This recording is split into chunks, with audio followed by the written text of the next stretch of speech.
Well Chat Show. Listen, we are getting all into the tea with a very good girlfriend of mine, me and my beautiful co-host, my beautiful sister, Benicia Poole Watson. On the Well Chat, we talk about business, banking, and real estate, okay? And today we got my girl, Real Talk Kim, in the building.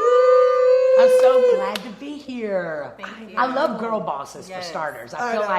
feel like in the presence of women that are succeeding and killing it, it's my Popeye spinach. Yeah. It's like I get in the midst of greatness and I'm like, yes. Fade me, And please. the green is cute too. Thank you so much. It's money. It's giving. Yeah, it's giving. Money. It's giving. Yes. You got so much going on. Your story is so phenomenal. Every time I hear it, I'm blown away. Because the Kim, 10 years ago? Yeah. Was a totally different Kim? Yeah. I look completely different. I worked at Bloomingdale's. I was a preacher's kid.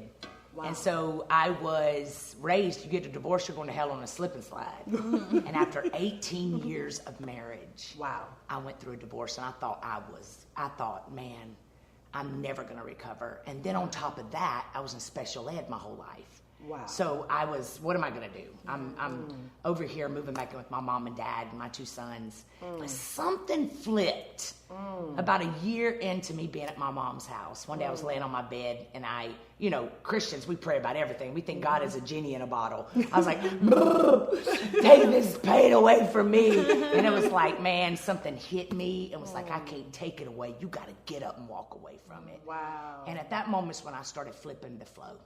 Wow. I started realizing I'm at Bloomingdale's right now, which I don't want to stay here for the rest of my life. I'm making $13 an hour at 37, 38. I thought I'd be there a year, and I didn't know what I was going to do because I sure didn't think I was going to be in ministry or ever think I'd write a book because I still don't know where commas go. How am I going to write a book?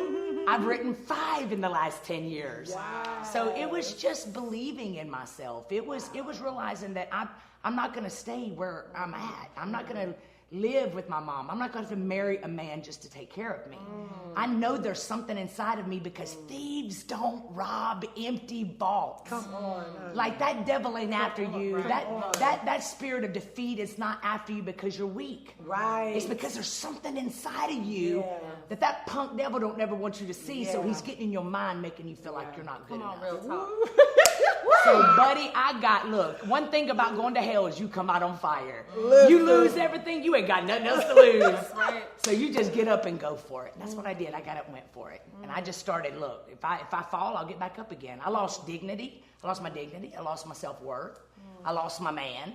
I was everything they said I was. I mean, the whole world was, you think the whole world's talking about you. The ones that were probably telling the truth because I was everything they said I was. But I was about to shift the flow, and that's what I did. I got up. And 10 years ago, I literally preached a sermon. Not even a sermon. It was a 1-minute clip. I'm sitting on the side of the road. I call it my knockoff Bentley. It was a 300 Chrysler. It looked like a Bentley, but I wasn't there yet.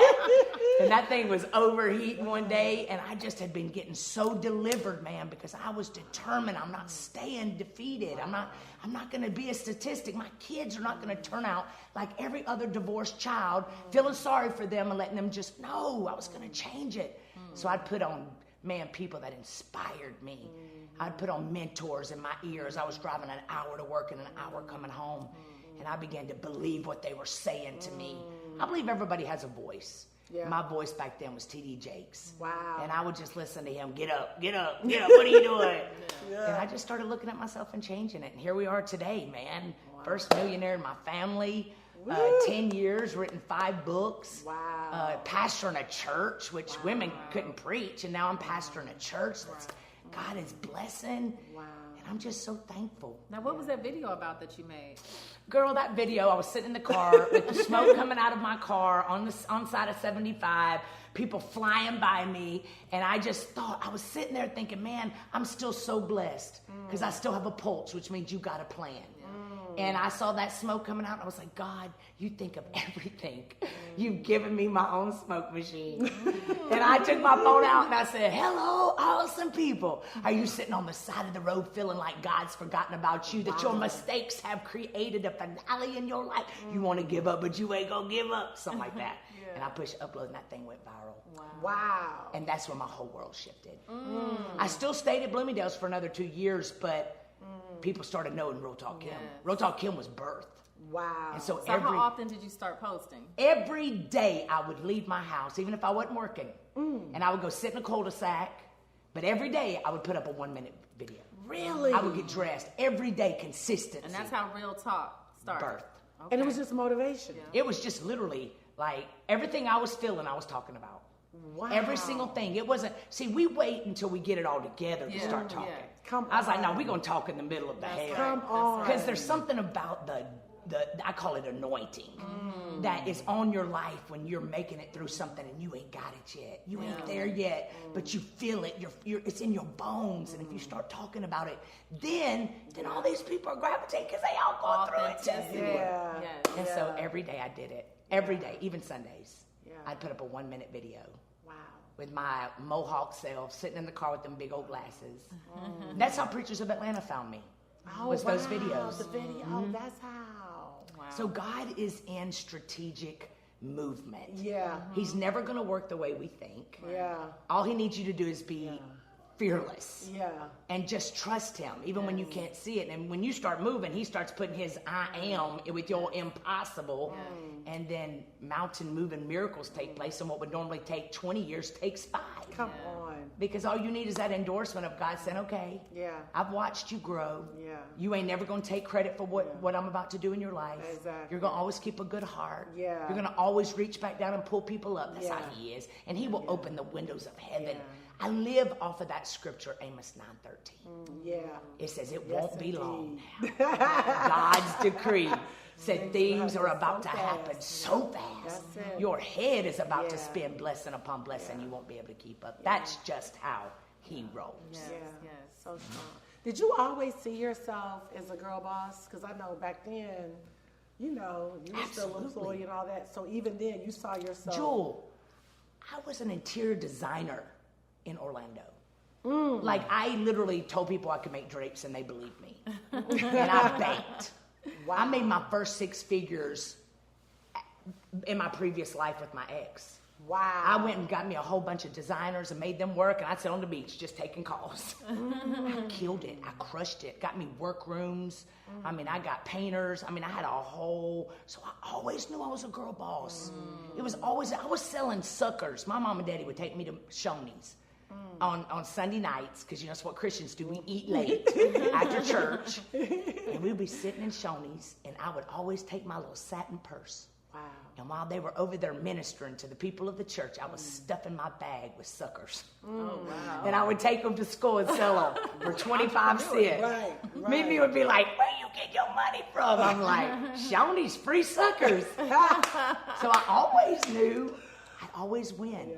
So where'd you grow up at? What state? Right here in Atlanta. Atlanta, Georgia. Yeah, I graduated Okay. from Jonesboro High School. Okay, awesome. Yeah, right here in Atlanta. Most people were talking about that earlier, implants.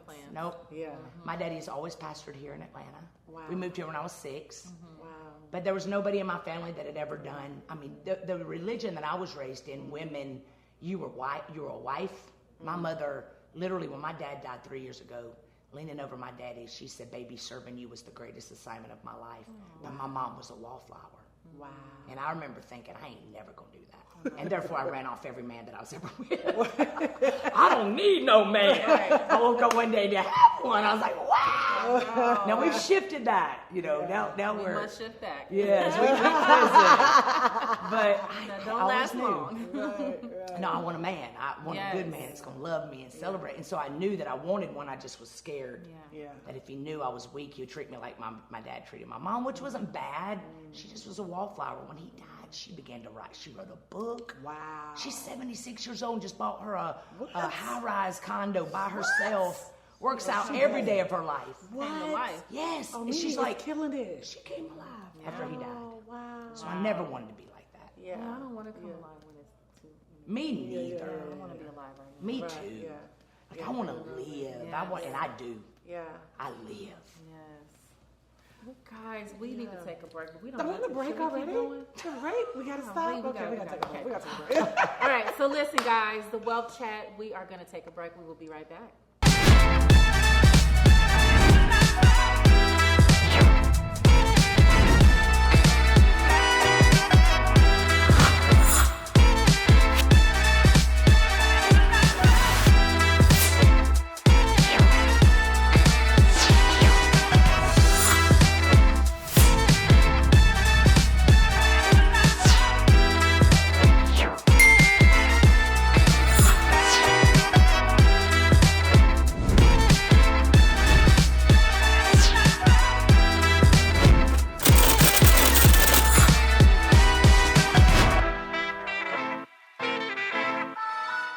All right, welcome back to the Wealth Chat. Sitting here talking to our sister, Real Talk Kim, and it is getting good. Thank you. Ooh, child, that was some good conversation during break. So excited to be here. Yeah. Thankful. We are thankful for you too. Thank you. I think you've motivated a lot of people just in that first 15 minutes. Because I think that a lot of times what we do is we're so busy breaking generational curses. Because I think women, we can birth life. We birth the whole human out of our body. So we can literally create and birth and be down the broccoli aisle cooking supper in 24 hours. Listen. And so I think a lot of times what we women do, because it's so much work, like we could be in a room with all of these men killing it more than all of them, and it's like we don't even get recognized. And if we're not careful, we will get to a place where we're so driven by accomplishment. And I got addicted to ambition. You get so addicted that you can't even enjoy the blessings that are coming your way because of your hard work. And then all of a sudden, one day you hit 55 or 60, and you wake up and you're like, man, I have 5 homes and Bentleys and Porsches and every car I ever got that was my dream car, and I haven't even enjoyed them. I don't even go on vacation. I never put my phone down. I've lost my marriage because business and making money and proving myself was so much greater than enjoying life. Yeah. And so I just think we got to be careful with that, that we keep the main thing the main thing. And realize that we are the gift. Yeah. Women really are the gift, and we can be soft. We can be gentle. Yeah. We can be boss chicks. We can be fabulous and fierce and beautiful. Yeah. Still be loving. Still let the man lead. What'd you say about Michelle? And I love what Michelle Obama said. She said that her and Barack were in a restaurant, and one of her old high school boyfriends came over that owned a gas station. And he came over, and she goes, oh, I went to the prom with him. And when he walked off, Barack goes, see, if you'd have married him, you'd just been a gas station wife. She said, no. If I would have married him, he would have been the president. Barack was like, ooh. Ouch. Right. Look, he knows. Right. He knows. You get a good man that ain't insecure. Yeah. An alpha female will submit, man. Yes, you get the right man. We talk about that. We'll be like, what you want? You want brownies at midnight? Yes. We talk about that all the time. To get up in the middle of the night, make your man a sandwich. Yes. All of that stuff, because that's who we are. Just let us be and celebrate us. Yes. Don't compete with us. Yes, just be the wind in our sail. Let's be each other's escape and not each other's duty. But I do think it's important for men. We had a guy on here earlier who owns this phenomenal, huge vodka brand, and he's had success. And his wife has been, he's pretty much she's just let him take care of her. But he was saying what a man wants is successful versus a man, what he wants if he's not successful are two different things. Ooh. And what is that? And I know, right? I want to know. I know, right? He said if a man already has a lot of money, he doesn't care if his wife makes money. He just wants her to look good, be that nurturer, be there, hold it down, celebrate him. But if a man does not have money, then he wants the wife to make money, but he can't really probably handle it. That's the other thing. And it's interesting because Ben, he tells me all the time, he's like, baby, I'm proud of everything that you're doing, but what's most important is that you're here for me when I need you, and just keep yourself together. Come on. And keep me priority. So he's like, all that you're doing with Benicia and, flying here with Kim and all that, that's fine as long as I know I'm your man, that, you're proud of me.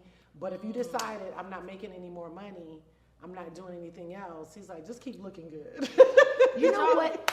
Go ahead. No, I was going to say, did you guys hear that? Ladies out here in these streets, don't get too caught up in all the stuff that we think men want. Listen to what your man really wants. Just ask him. He'll tell you. Yes, he will. A real man has no problem laying it out on the table for you. Yeah. Well, I just started dating a black man. Okay, come on. Okay. Listen, we going 6 months strong. Okay. But white men don't do that. They don't tell a woman like, they're I don't know what it is. It's very different. Well, give us the breakdown. Yeah, right. It is very different. Look, this baby doll of mine, he'll be like, men don't like fat women. Yeah. It's true. Men like for you to look good. They like for you to take care of yourself. We want you to, I mean, he has definitely made me come into a beautiful butterfly. Yes. Because if you ask a man that really is confident, right? Not a man that you gotta like, y'all better stop while you're dating. If a man is already trying to, don't say that, don't do that, and this is what's made you millions. Come on. And all of a sudden he's starting to, don't do that, don't say that, I don't think you should say that. Dude, I just have made millions of being who I am. Before you got here. You better run. Yeah. A good man that is for you will literally make you. Yeah. Y'all will each make each other become better people. That's it. Yes. You will just want to do it. You will love him. You will keep things in perspective. Yeah. You will always keep him first because Ben lets you fly. Absolutely. You will always keep the main thing the main thing. Absolutely. And so it's definitely different. Okay, but Definitely. so first of all, because we've had men sometimes, and Ben and I will talk about this, and men like, oh, it don't matter how she look, I don't care. He's like, first of all, that's not a successful man, because the mindset of a successful man is extremely important. Yes. So if you talking about you don't care how much she gained, what she looked like, he said, first of all, he ain't going nowhere. No. Because he needs stimulation, and he's stimulated by what he sees. Yes. So the difference, though, girl, because you can't leave us hanging. So white men, you said, what's the difference? They never, like, white men were more, in my life, the ones I see, the ones that I have been with, were always breaking me down. Like, always jealous, competitive, always would in the background be telling me that was really stupid what you said there, or going behind my back and saying, don't tell her, don't talk to Kim, I'm the boss here. I mean, literally. Like, I would be doing live TV, and on a commercial they'd come and say, man, you really messed that up. And just being with the one I'm with, he's the greatest celebrator. Like, he is so confident in himself. And so the difference is maybe white men. Maybe I was just born to be with a black man. Because it definitely does it for me.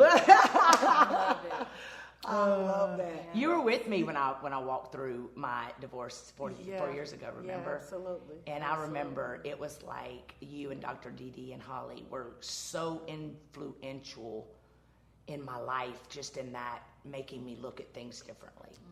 And at that moment, all of y'all said, girl, you just need you a black brother. Yeah, absolutely. I tell Kim all the time, I said, girl, this one coming up, you got to meet, because she needed somebody strong, and fun, and and y'all look good together. Y'all look cute. Y'all look real good. You got a lot of new projects that I'm excited about. You got a new book. Brand new book. You got to get up. Yeah. You got to get up. You got to say it like that. You got to get up. Yes. You got to get up, man. Nobody's coming to get you up. You still have a purpose and a plan. And as long as you ain't dead, God ain't done. Yeah. You just got to believe in it. And I'm going to tell y'all something. Usually whenever you are coming out of a storm, you are not going to see the light at the end of the tunnel. It's almost like being in a storm. And the storm is so coming down so hard you can't even see in front of you. And in Atlanta, people start driving like maniacs and just basically stop and turn their hazards on. My daddy used to always tell me, when you're in a storm, don't stop. Just turn your hazards on, get in the far lane, and go about 10 miles an hour. But don't stop.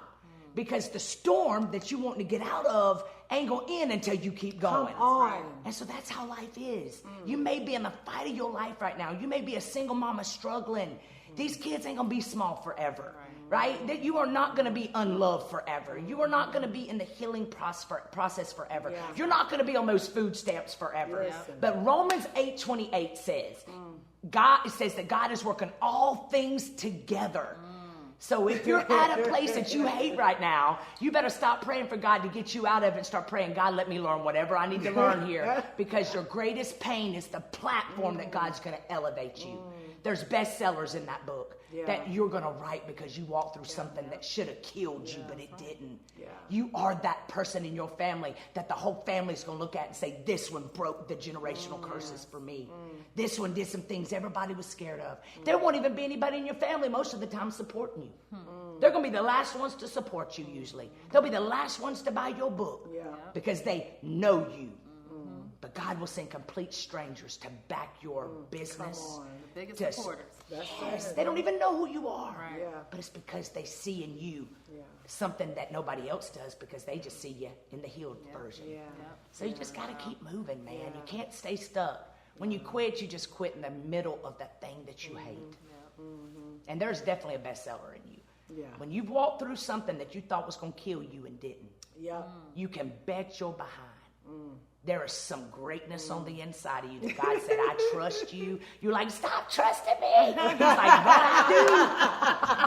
But I do. Right. I trust you, man. And you about to flip the flow, and you're about to do it for your kids and all your legacy of uncles and aunts and people coming behind you that going to always remember you because you fought it and broke it off your family. That's so good. That broke off your family. That sickness off your family.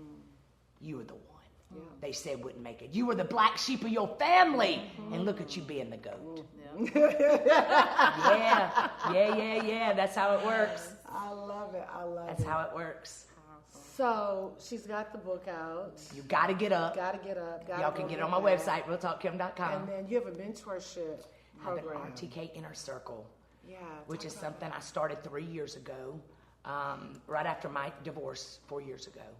And I laid in my bed and realized I didn't have any friends. And I was like, man, if I died, nobody would come to my funeral. Like, I have literally put walls up in my life.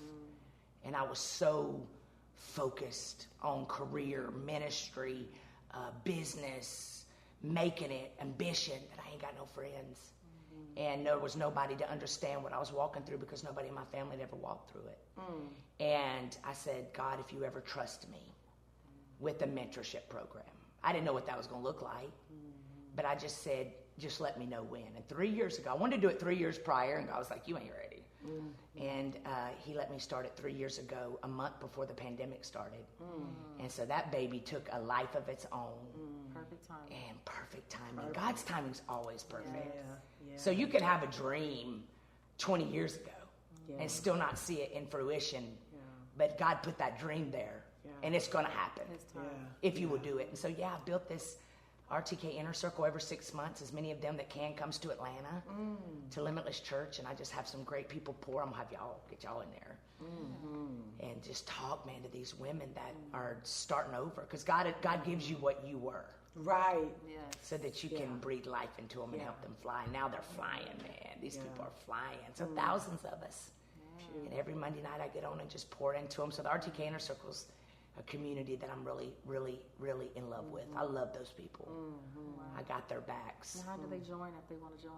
You go to realtalkkim.com and just sign up under the Inner Circle, RTK Inner Circle. Okay, so it's a one-stop shop. We got the book. Yeah. Got the book. All of that. Mentor program, everything's there. Or you can download my app. I got a Real Talk Kim app that you can just, I will be in your pocket. And I am that auntie that will send you notifications once a day to tell you, get up. What you doing?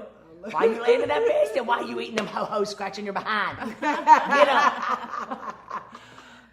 You ain't seen nothing yet. Get up. Get up. I just love like how genuine and authentic Cyrene, my daughter, she just loves. She's like, I just feel like I could talk to her about anything. I'm like, well, and she can. Do, you know? And I think that's important. You know, this generation, like, they want to know, like, they don't want to be judged. Like, can you just love me where I am? Yeah. Give them that space and room to grow, and then they will end up becoming these amazing, brilliant, wonderful people because they just had, you know, a place to just be loved just as they are. A warm space. I really do. What'd you say? Called the warm space. I love that. The warm space. Yeah. That's a good. That is good. That's a That's good a podcast. I know, right? Steal that. No, you don't. It's said here, right here for you. You need to go download that Anchor app today and get you a podcast really tonight. Yeah. The warm space. Yes. That's brilliant. Yeah. Yeah, I think it's because my parents let me do it. I mean, I was married, you know, because they were like, you're going to learn. And I think my parents never judged me. My parents, I mean, I came home drunk one night, 37 years old, in my parents' house. And I remember drunk, knocked all the pictures off my mom and daddy's wall at 37, mad because I'd walked through divorce. And I remember getting upstairs and I heard my daddy's door open. My sons are downstairs sleeping in mom and daddy's house. And I was so ashamed of my life that I was drinking and partying. And I remember I laid in my bed and I played dead because I heard him coming upstairs, and I was like, I'm dead. He'll think that the pictures fell off by themselves, and I played dead, and I felt his breath, and I just did this. I looked up at him, and I remember he said, baby, he said, I hope you ain't hungover tomorrow. He said, because you're going to lead worship at church. I said, Dad, there's going to be a thunderbolt. It's going to come through that building, and it's going to blow up all your white people, because there were no black people. It's going to blow up all your white people. And I remember he said, oh, well, I'm not losing my kid. And he let me that day, and I never went back. So I think I got that from my daddy. Yeah. Just allowing these kids to be. I let my kids be. Yeah, right. Divorce ain't gonna kill you. Right, absolutely. Like, man, if you, you know what? I want to so bad tell my kid, don't do this, don't follow in my footsteps. Right. But they're gonna do it. Right. And you just say, I'm a safe place for you to come. Yeah. I'll help you get it right. Y'all, I never thought my kids would go to jail. Both of them went to jail. I about packed both of my boys. How did Lincoln and Morgan both go to jail? Both of them went to jail. One got a DUI, and one was in a car with somebody smoking pot. And that was the best thing that ever happened to those boys, was going to jail for 24 hours. Right. That was their storm. That was it. Everybody's going to hit one. Yes. We're all going to hit one. Nobody is imperfect. We're all going to go through something that's going to bring us on the other side and say, okay. And the reality is not just when we're kids. How about this week? How about this month? And I think that's the thing that people gotta remember. Maybe your issue is not their issue, but you got something you're working on. Period. And I think that's the thing that we have to remember. And when people remember that mercy and patience really start showing up and grace starts showing up. That's a good topic. I know we're getting close to the end, but you know, dealing with the kids and being in a space where we have accomplished, and then we have these children who, you know, are doing things that I know my daughter, she's doing the same thing right now. And I'm like, girl, you almost don't want to share it on your pages. I can't even say what's going on, but it's kind of like, it's stuff that is kind of like, I know you know better. What do I do for you? Do I let her run into the wall? You give her advice. You give her advice. You know, you give her advice, and maybe I'm just far out there, but I know that preaching hell to me didn't keep me from hell. No. Right. Telling me I can't get married did not help me. I did it anyway. Yes. And so I guess when a kid knows that they are safe with their parent, they don't got to run from you. And I think these helicopter parents are doing more harm because they're over their kid. Their kid's doing it. They're just not telling you. Right, exactly. Right. And so the best thing I did was go bail them out of jail, and they never did it again. So that's what you do, and you pray. Right. You hear me, girl? You pray. Prayer works. Prayer works. But we don't pray because we get discouraged. You gotta pray. I've been on that, so I let her do her thing. I let her go. You know, but I'm like, girl, come on now. She's talking, you know, the little song she's singing. I'm like, you live in a, that's not, we can go there if you want. She said, I don't want to go there. Right. So I'm like, okay, what do you want to do? You want to live left or right? Make a decision. So I kind of, you know, teach her that kind of way. She'll get it. She'll definitely. And she'll always know that mama's got her back. Yeah. Absolutely. Don't you agree with that? That's what you do with your kids. 1,000. You let your kids be. When I was doing all that extra, Yeah. I was just getting on their nerves, pushing them away. And they would be calling Ben, and Ben, Daddy, get your wife, you know. And so, but when I relaxed and trusted God and said I'm gonna love them where they are, we all got a lot closer. Girl, we are totally out of time. I'm mad. Girl, you gonna take us out? This went so fast. Listen, guys, we gotta do a part 2 or something. I know. Maybe we'll come back in the warm space. You never know. But But listen, guys, this is the Wealth Chat. We had an amazing day today. I am just so excited that Kim stopped by.